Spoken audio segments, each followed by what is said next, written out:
It might be thousands of miles and a NATO membership apart from Venezuela, but this morning in Greenland, renewed fears that what would have once been unthinkable is one step closer, even if Trump's backers on Air Force One laughed at the very question. Do you expect to take an action against Greenland? Well, I don't want to talk about Greenland. Let's talk about Venezuela, Russia, Ukraine, and we'll worry about Greenland in about 2 months. Let's talk about Greenland in 20 days. On Venezuela, we talked so much about energy. By the way, I will say this about Greenland. We need Greenland from a national security situation. Since the US snatched Venezuela's then President Nicolas Maduro from its capital on the weekend, parading him to a New York court, the creaking but long-established international order is recalibrating at breakneck speed. While an administration defined by unpredictability and peopled with interventionist hawks does little to dispel jitters about what could happen next to the semi-autonomous Danish territory. Greenland should be part of the United States. The president has been very clear about that. That is the formal position of the U.S. government. Right, but can you say that military action against Greenland is off the table? It wouldn't be military action against Greenland. The Greenland has a population of 30,000 people, Jake. The real question is, by what right does Denmark assert control over Greenland? What is the basis of their territorial claim? What is their basis of having Greenland as a colony of Denmark? The United States is the power of NATO. For the United States to secure the Arctic region, to protect and defend NATO and NATO interests, obviously Greenland should be part of the United States. And nobody's going to fight the United States militarily over the future of Greenland. It's hard to imagine how the NATO alliance, with its founding purpose to collectively protect each member from outside enemies, would survive or even confront an attack from within, not least by its founding and most powerful member. America has a history of coveting the world's largest island. In 1946, President Truman secretly offered Denmark the equivalent of $1 billion for it, and the US established bases there during the Cold War to monitor the Soviet threat.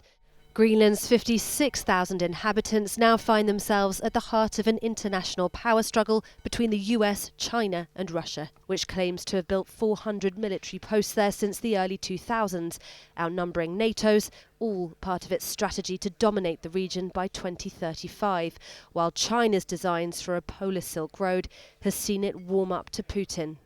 It's so strategic. Right now, Greenland is covered with Russian and Chinese ships all over the place.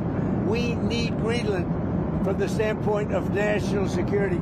And Denmark is not going to be able to do it, I can tell you. But with NATO countries operating large areas of the Arctic already, Denmark upping its investment in Arctic defences, and the US operating its own base in Greenland, seizing the island would be an act of unprecedented isolationism, one that Denmark's Prime Minister said would spell the end of the post-war alliance. Firstly, I believe the American president should be taken seriously when he says that he wants Greenland.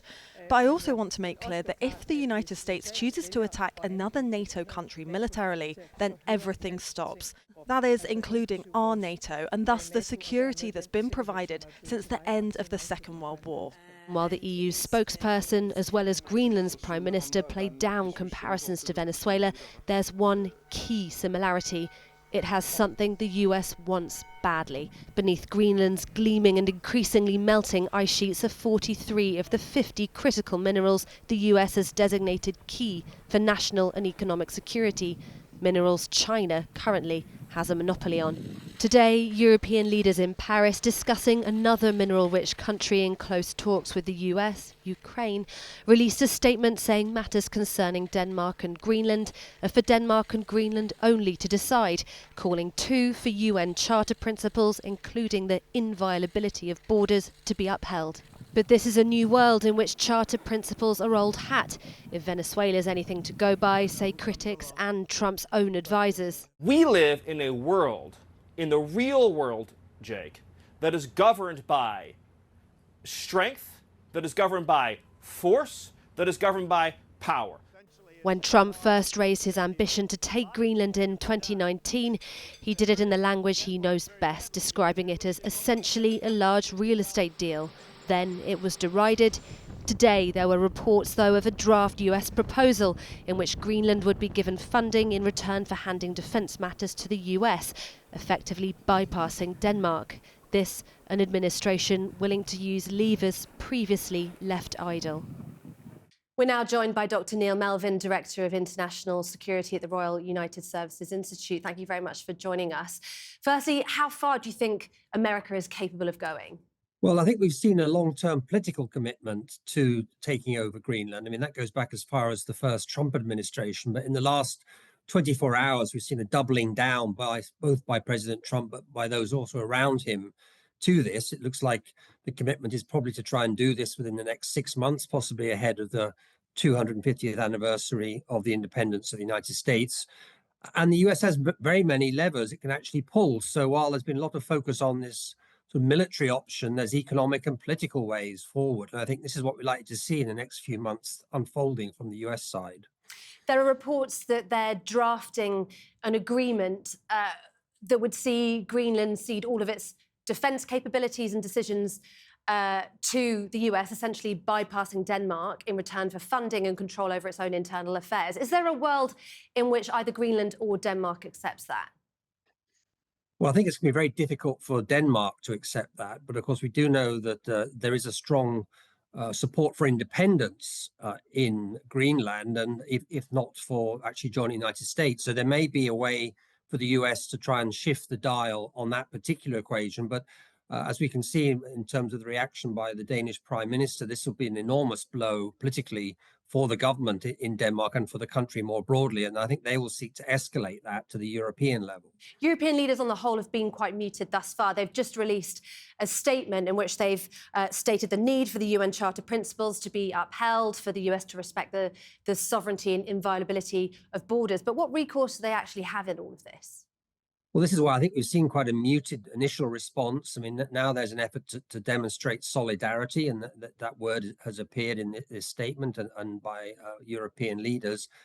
But I mean, to use a Trumpian term, that their cards are rather weak at the moment. I mean, they would have to try and escalate this into something like a trade war. But the United States still is playing a central role in European security. It has a lot of economic leverage, a lot of European interests tied up in the American economy. So I think the Europeans would struggle to actually have a collective, effective response. And this, I think, is why we see the leaders reluctant to really stick their necks out too much on this issue at the moment. America already has a base in Greenland. It can operate there freely. NATO has a large presence in the Arctic. And so what is this about?